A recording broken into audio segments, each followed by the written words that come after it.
Welcome to Exfill Chat, our little show about all things marathon. Bungie just had a big reveal, and I thought I would bring some friends together, including Fran Mirabella. How you doing, Fran? What's up, man? Doing great. Good to see you. And Paul Tassi. Paul Tassi, it is wonderful to see you again. Yeah, you too, man. Paul, you have been doing a ton of marathon coverage. Fran, you have been playing Destiny for years. Did any of us actually get to go to Bungie and play it? I know, Paul, you couldn't make it. Fran? No. So this is from the perspective of people from the outside looking in. I think this is a good panel because this is how most people experience the live stream. Yeah. Fran, what were you going to say? I was going to say, I'm in the marathon creator group, but no, I didn't go to get to play it. Are you guys, do you consider yourself part of that creator group at all? I got an invite, but I couldn't go. They gave me keys to give away. Am I in the creator group? Okay, I'm in the creator group. Full disclosure, I didn't get keys. I don't think I'm hashtag ad, hashtag whatever. So I'm in the creator group. I thought the reveal was really bad. Really? Let's just rip that Band-Aid off because I think they had all this positive momentum going into the reveal stream.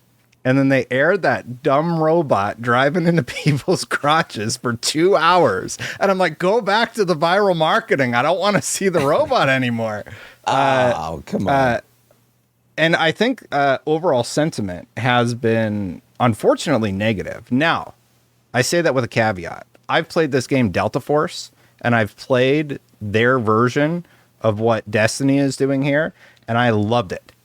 So I think Marathon could be great, but I don't like how they formatted the reveal. Fran, what was your reaction?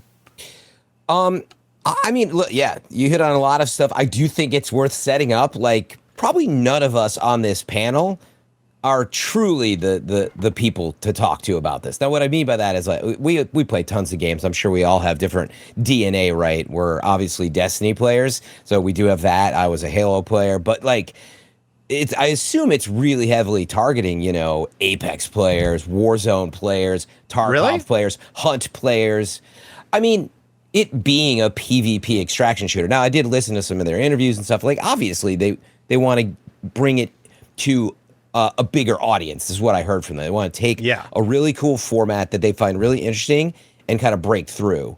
So, look, I mean, maybe just keeping my getting away from the whole setup stuff there that I usually do. My reaction was, because I like these types of games, I was like, this looks really nice. And I can pontificate and spend the next 4 months talking about, is it going to be any good?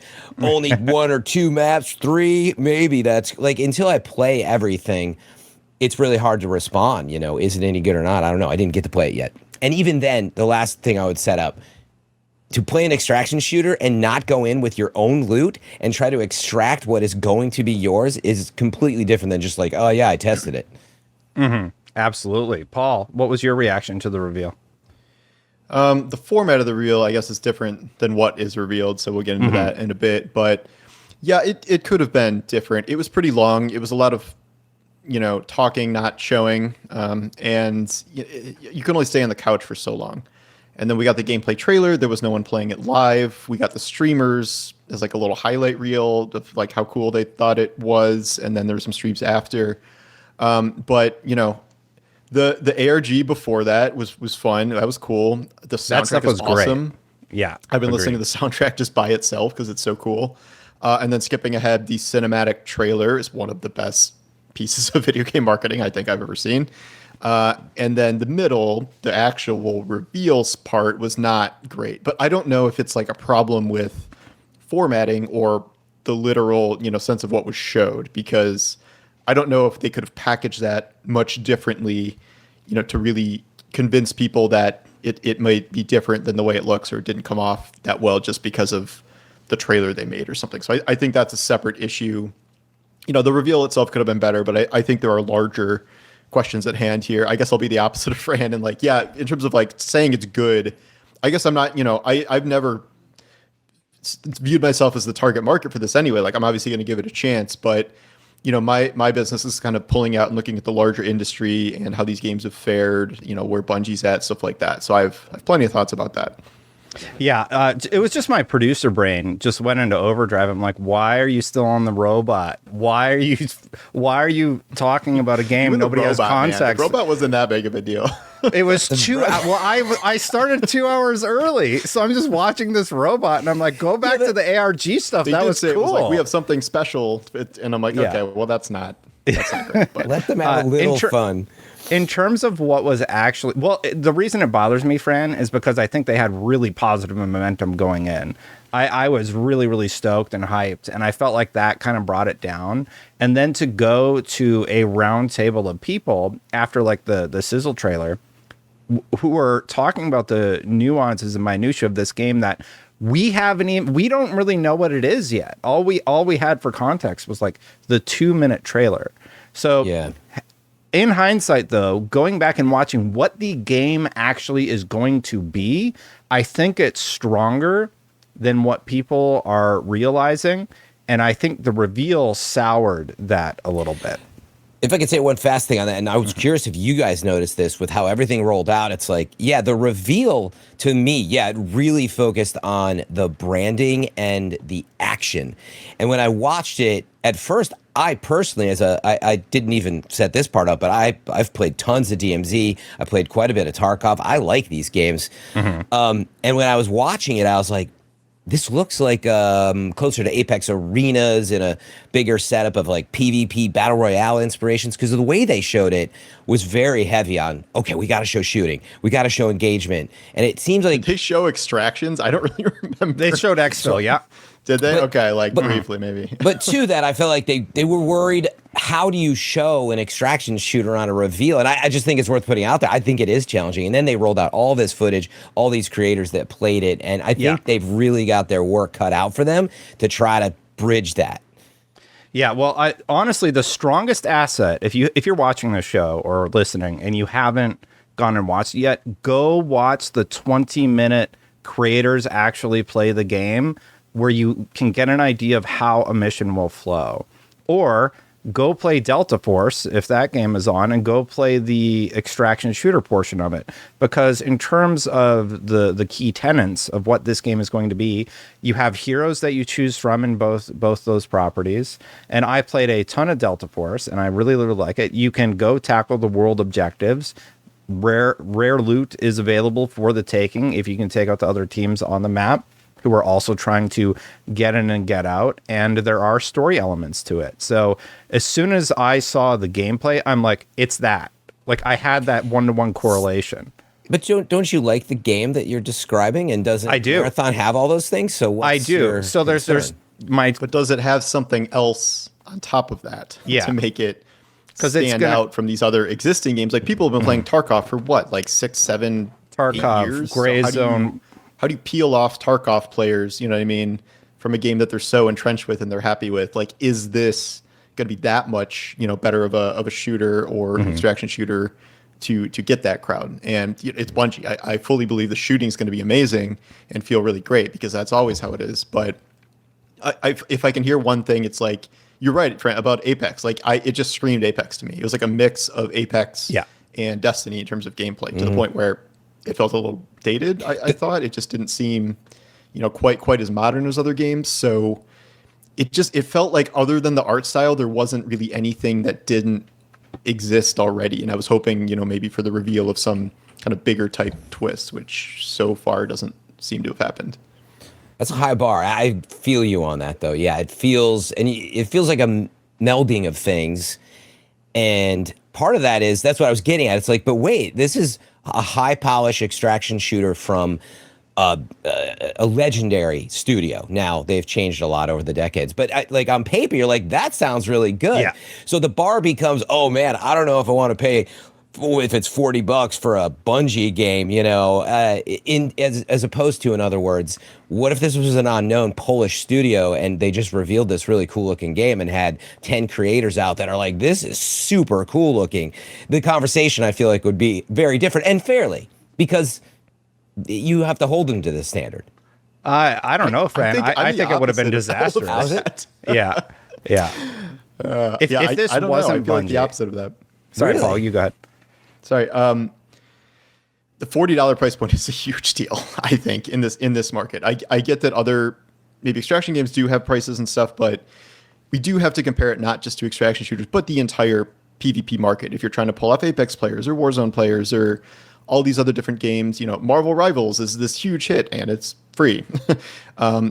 So you are asking people to pay an upfront price, even if like the game is quality enough to maybe demand it. Even getting over that initial barrier, I think, is a big deal. And you mentioned this before, where it is not launching with all that much stuff. It's a very, that's probably the lowest number of heroes I think I can remember hearing for a game like this, and 3 maps in a very, simplistic mode. But I fully believe that this will expand, that this will get better. Like I think they have a ton planned for this and how they want to, grow it. I think maybe they are launching this sooner than they'd like to. I think they would like to launch it with more stuff.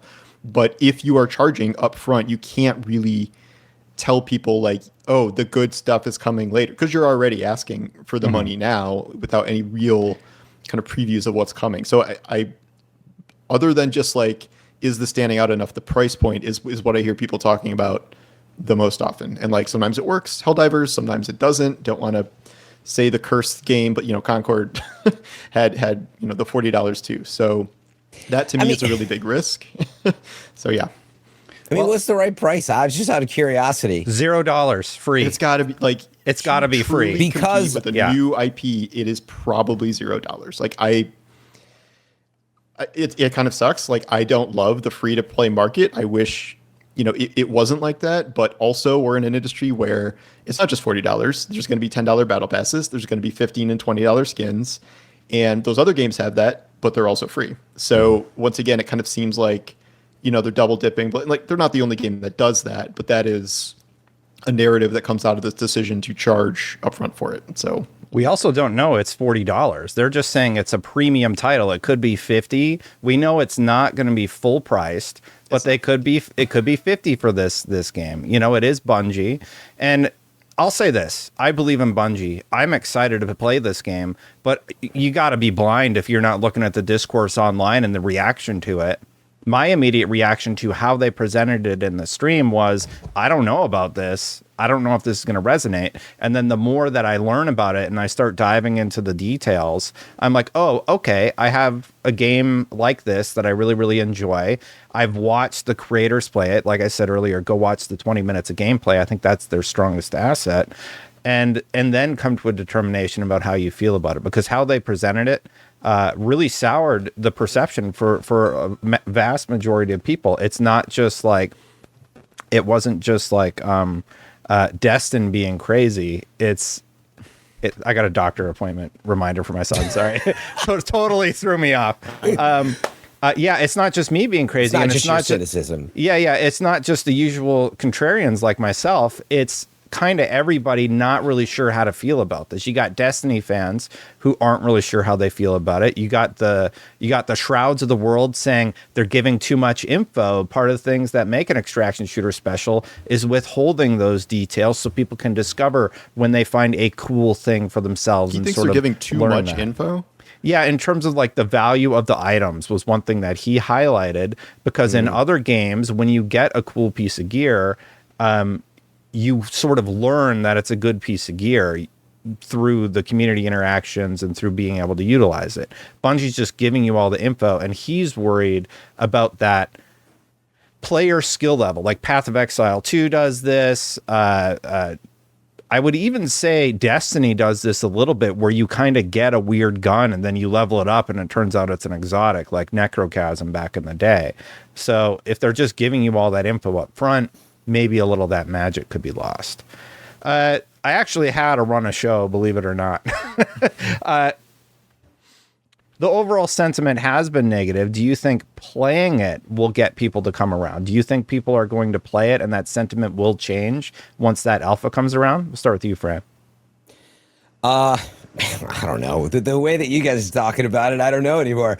I will always, I guess my brain was caught up on that point, which is like, man, we just live in a society where like PvP game and it's Bungie, it's got to be free. It probably sucks if it's not exactly what I want. And so yeah, like, meaning I do always come at stuff from Yeah, I mean, I feel like I can look at Marathon. I'm not crazy. It looks pretty dang good, and we're caught up on all these other little details. And yes, you've got to play it. And let me tell you, if you have not played extraction shooters, I haven't played Gray Zone, but let's just look Gray at Zone's good. Yeah. the two that I really like. And even then, they're blending more into Marathon. But Tarkov is absolutely insane. I went into it blind intentionally. I won't bore you, but it's insane. You're making the bullets that go into the magazine, and you have to slot them. It's absolutely insane, which is what makes it special. And I think Shroud was onto something with that. But then, like, DMZ was just Warzone beta experiment. But DMZ actually had one really cool thing in it where you got these cards. This was DMZ, right? Where you got a card for the weekend, almost in a trials fashion. You took into these labs, and it was totally dope. So it did some cool stuff, but it just felt like Warzone with like extraction stuff. But anyway, playing this stuff and those two experiences are so different. Yeah, I was in both of those for two very different reasons. So I do think people will come around. And I wanted to slip this in somewhere, which is dedicated servers from Bungie. How does that sound? Don't you want to try that out? Because that's what we're looking at here. I missed that one. That's pretty sweet. I do appreciate that they went that route. Paul, what are your thoughts? Do you think people are going to come around once they can play it? I think that is the biggest potential for people to come around. I think the current closed NDA alpha is not going to be the moment because, like, you can talk about it, I guess, but that's a pretty limited number of people they're going to let in. It's like this whole jumping through hoops process of getting in. And the people that are going to do that are probably already, like, pretty into the game or pretty into the concept to go out of their way to do that. I think the real test will be the open beta before launch here because it'll be free, unlike the base product, and it'll be the time where everyone can test, everyone can stream, everyone can, get their hands on it. And again, I think Bungie designs really great, good feeling shooters, and if it is just that good and it is the best extraction thing in the genre, even if extraction is like not exactly the biggest shooter genre right now, I think that is like the biggest potential moment for people to come around and people are like, okay, that I don't know of any gameplay trailer that's really going to do that. I think almost without question, you're going to have to get your hands on it. You're going to have streamers get their hands on it and say it's amazing. That doesn't always work either, but hopefully not in a paid stream, but there's going to be a lot of those, I'm sure. That kind of taints it. But that I think is the moment. Maybe even more than launch is the open beta because it's free. And that can kind of, not to say make or break, what the launch is going to look like. So yeah, I think that's the most important thing that we're coming up to here. The one thing I push back against with all the negativity online, that's just part of being online these days, unfortunately. I would say that in my opinion, Bungie took the World of Warcraft formula, brought it to console, and made it accessible to most players. There's so many references to things from World of Warcraft within the world of Destiny. We know the creators played a lot of World of Warcraft and looked at that as an inspiration, and they managed to knock it out of the park with Destiny. But Destiny also launched bare bones. It was completely rebooted a few months before launch. They did that typical developer thing where the magic sauce is just going to come together. If they can do that same thing and refine it with the extraction shooter genre and bring it to mass market, they could succeed and they could have a winning formula on their hands. And if anybody can pull that off, it's Bungie. They've done it before. They've really, really figured out how to get the console user base in on these sort of niche genres. And I'm really, really hopeful that this works for them. The market is going to be difficult to break into, and they are putting a lot of barriers in place that make it harder to get into this alpha. You want my personal take? Open it up. You got to open up the alpha to as many players as you possibly can. Get rid of some of those barriers and let people start playing, because that's going to be your make or break moment.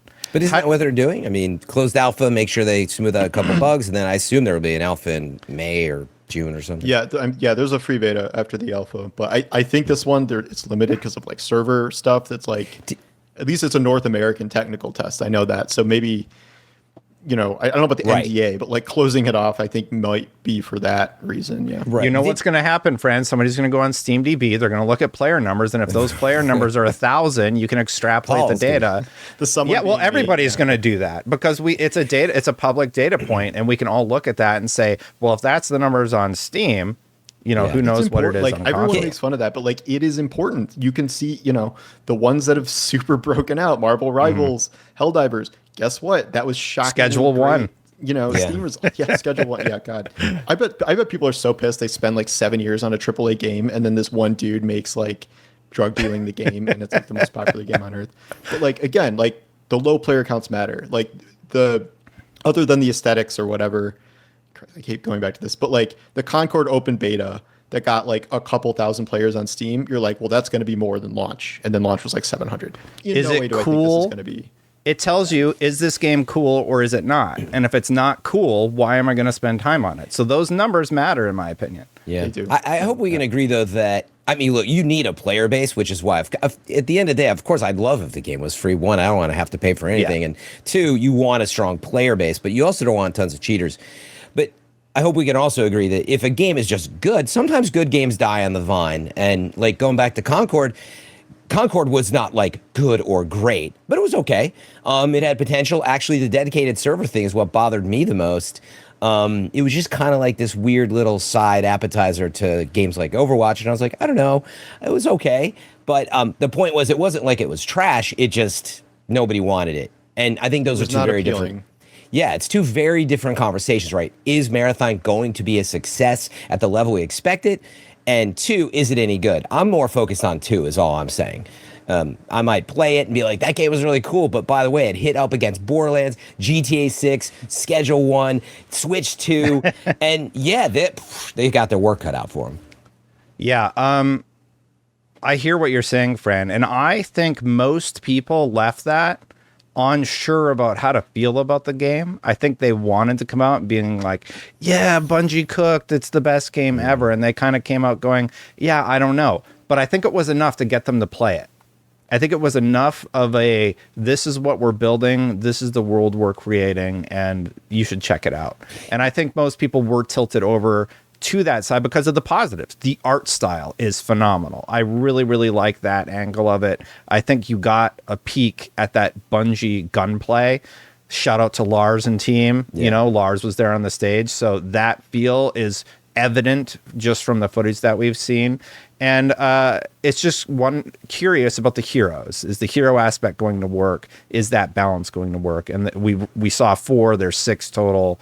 How will that all come together? That would have made it stand out, I think, a decent. We wouldn't really be talking about Apex if all those heroes were like fully customizable. You know what I mean? Like, but that was the plan, and then that got totally wiped when Ziegler came, for better or worse. But I don't mind that construct of heroes. Like I for it being what it is, I think totally custom would have been awesome. But there's something to the accessibility of like, I like Apex. It's like, oh, I'm Seer. I have the seeing function. I'm the Ghost. I have the Ghost function. But the difference here is if you know extraction stuff, like your kit really matters, and so that remains to be seen. It could come together really nicely. I don't know. Speaking of the kit, you have a lot to focus on. You got mods, you got cores, you got little attachments on all of your guns. You have consumables that you can utilize. I didn't really learn about materials and what the materials functionality is, but how do you feel about that level of nuance to kitting out your character, going in with high value loot, the fact that you can't take a mod out of a gun, you have to override it. How do you feel about those systems in their current state based on what we've seen? Paul, let's start with you. yeah, I mean, I think you got to retain some of the harder core aspects of the genre. It's not going to be as hard. You're not be crafting bullets and things like that. I've heard they took some of the survival mechanics out over the period of time, but I think what's left seems pretty good. I'm not 100% sure like what carries over to like permanently enhance your character for at least the season or whatever, or what is purely temporary. Like I don't think they really did a full breakdown of that. Some of the cores that like your double jump turns into a triple jump for this match or whatever, like that sounds pretty cool. It seems like there'd be a lot of potential for, combining those in different ways. I feel like if I would like to see the ones that are like just more than like, oh, this is like +2 to resistance or stuff like that. So like I get stuff like that has to exist, but I would like kind of more, in-depth things that kind of take gameplay and maybe spiral it out a little bit. Like once you get to these like truly good weapons or truly good cores and things like that. I think is what they are keeping a secret. They may have shown a couple, but I'm sure they have a ton that are, still under wraps or they're going to add or whatever. So yeah, I think that aspect seems pretty good and has potential for sure. To add a little context before we go to you, Fran, about what Paul just said, there is going to be a mechanic where your character will be wiped in some fashion so that your progress will be taken away. We don't know if that means your loot, or I haven't seen if that means your loot, or if that just means your faction reputation. So there is a faction system where you have priority contracts that you can take, and those will advance some sort of storyline that seems pretty compelling. And then you will have rep with them, and you can get stuff like access to a better backpack, access to better healing items, and etc., depending on which faction you end up aligning with. Yeah. But That seems kind of confusing because what I heard is like you can just do whatever faction you want. You're not like committed to a faction. So if you can kind of just hop it back and forth. So narratively, that seems somewhat odd to me. But It's I liked it in D1 when they forced you into one. Yeah, those are, I think I hear you guys saying that where that's like, oh, factions, Destiny. This is totally vendors in Tarkov. Yeah. They're just, do they call them factions? I didn't even catch if They're called factions, but they're vendors. And he probably could have picked a different word for the Destiny fan base, but it literally is exactly what you said. You're like, I'm doing the Midas storyline, and I may be wrong in the details here, but I need a bigger backpack. And literally, that's the cool part about extraction shooters, that if you haven't played them, you're going into the world and you're actually, sometimes you're like, I do not want to get in it with people, whether or not Marathon is that, but it's like, I just need to go pick up this key from this truck and do this thing to progress this step. And we also are hearing Bungie potentially, I have no doubt that it's going to be, dude, have you seen this room at the bottom of this tower? And they're like, people are trying to crack it. They've talked about maybe doing stuff like that. I think they're still going to tie all this stuff together. But anyway, maybe do you want me to go back to the mods and core stuff? Yeah, we were talking about the core aspects of the game in terms of like how your weapons have all the little attachments and such. How do you think that's going to work for new people to the extraction shooter genre? Yeah, I mean, again, that is the genre, and I see Bungie trying to make that, everything from the UI to UX, like make it way more accessible. Again, playing Tarkov is like, it is a full-time job, and that, honestly, that's part of the magic, but it is truly an insane game. DMZ was way more approachable, where you just had like, Call of Duty kits, which everybody immediately understood better. This is somewhere in between, which I like the sound of. Like, it seems, even watching the footage, I'm like, okay, I can understand things even a little better just by looking at it. I don't think they've shown to, I think maybe Paul said it, like nearly the amount of stuff that's going to be in there, the special gear that you might be able to get. So, to me, it's on the right track there. That is what this genre is, and I do hope that it focuses on that. I don't know if you were going to talk about that element of, there is some degradation, I guess, to gear. They're trying to, make sure that there's not. It'll become scrap after a certain point in number of trades or exchange of hands. Oh, I didn't see that. Yeah, they wanted to make sure that it doesn't explode into like all of these incredible guns just suddenly like getting swapped around and like building up by the end of the season. And talking about the wipe again, it's a Tarkov thing. Like, it's actually, normally I would expect a full wipe, and I saw some people trying to compare it to like Diablo 4, where I'm like, that bothers me. I just want to like keep playing my character, at least be in Torment season, level 5 or 4 or whatever, because it's so much work to grind back to that and have the fun that I want and do the grind that I want. And I would just point out that an extraction shooter actually is very different. The thrill of like starting over is totally there. So I don't have any problem with it on paper, but gonna have to see how harsh it feels. Yeah, I think a lot of the wider audience may that may be a tough sell for them. But I heard somebody say, I've watched a lot of content creators talk about their experience with the game, and they're like, you can't get Destiny players to delete a gun that they've never touched for 5 years out of their vault. You're just going to wipe their inventory. I don't know how much they're going to like that. Well, let's talk about this is the big Destiny crossover question, though, because I firmly believe the biggest number of purchases will come from the Destiny community, even though it's like a totally different type of game, because they're the ones that have been with Bungie for 10 years. So a new Bungie game for, for the first time in forever, I do think that is going to be like a bigger percentage, of a specific game than like Apex or Tarkov or whatever, just personally. And they're spelling it out. They're not like hiding what this game is, but I think you're right. I think that they're going to be in for kind of a shock in terms of, how these types of games work as opposed to Destiny. So and Bungie doesn't want to cannibalize Destiny. They want to keep running Destiny. So it's kind of a weird situation, but I would be surprised if at least initially a huge chunk of Marathon players were not Destiny players. Yeah.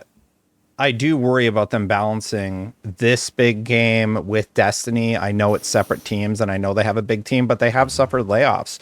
Bungie is not the same Bungie it was several years ago. They've lost a lot of the core leadership from the Destiny franchise, and we're going into whatever Frontiers is. Like, we don't know a lot about where Destiny is going next, but let's keep it focused on Marathon for this particular show as much as we can. Sorry.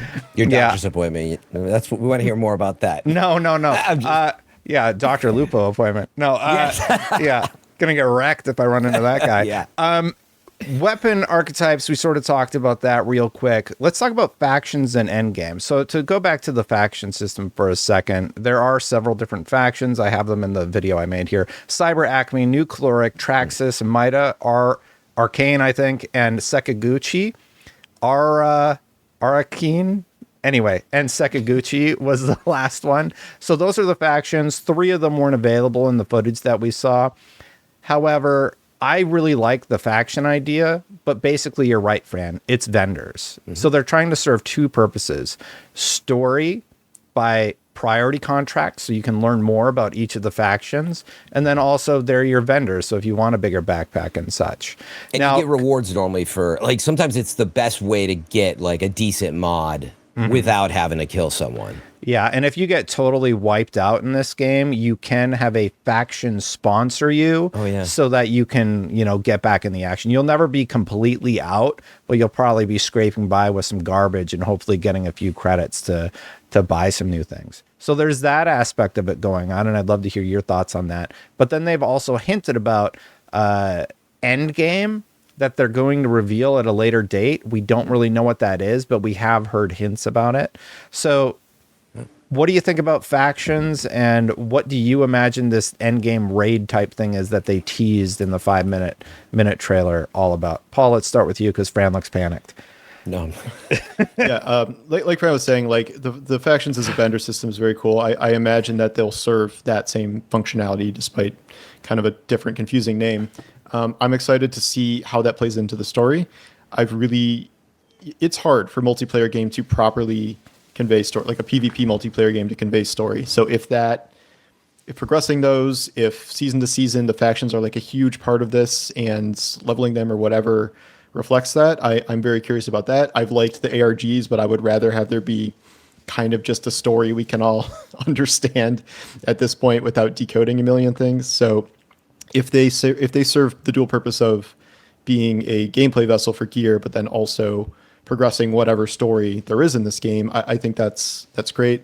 In terms of endgame stuff, it is kind of weird because like they have said like what makes this game stand out, what are you the most excited about? It's the fourth map that is not coming out that has some sort of mechanics to it. I imagine it's something pretty cooperative. I imagine there might be like kind of like Fran was saying earlier, like some sort of secret unlock. You find some secret chamber and you work within a given match to open it, things like that.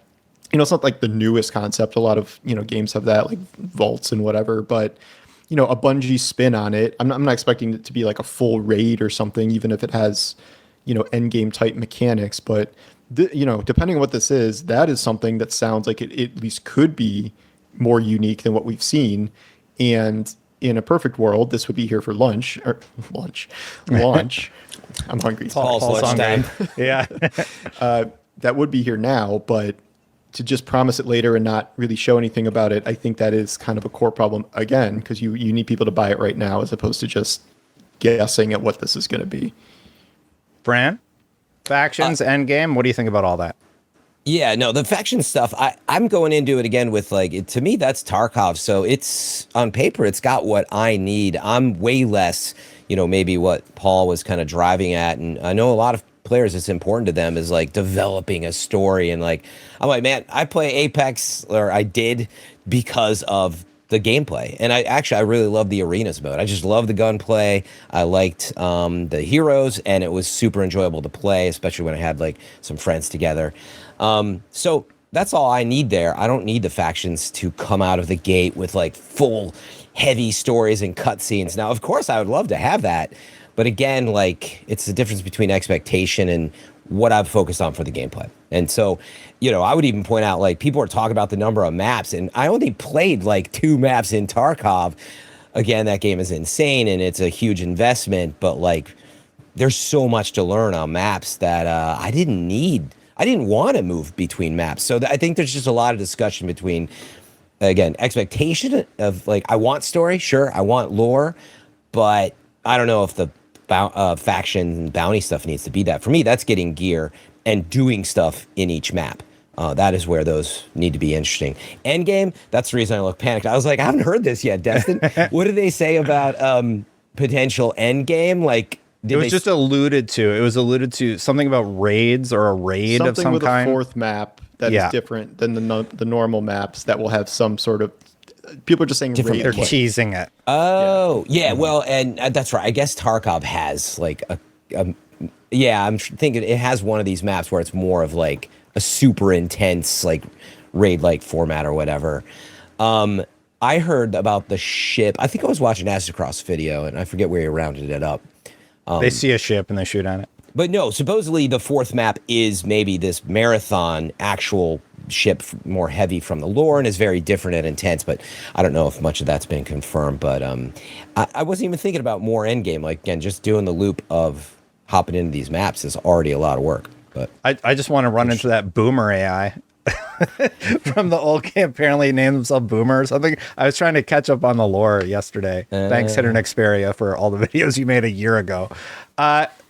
As our Exfil timer counts down, I do want to take one last question from the panel and ask one thing, open-ended question. So two-parter.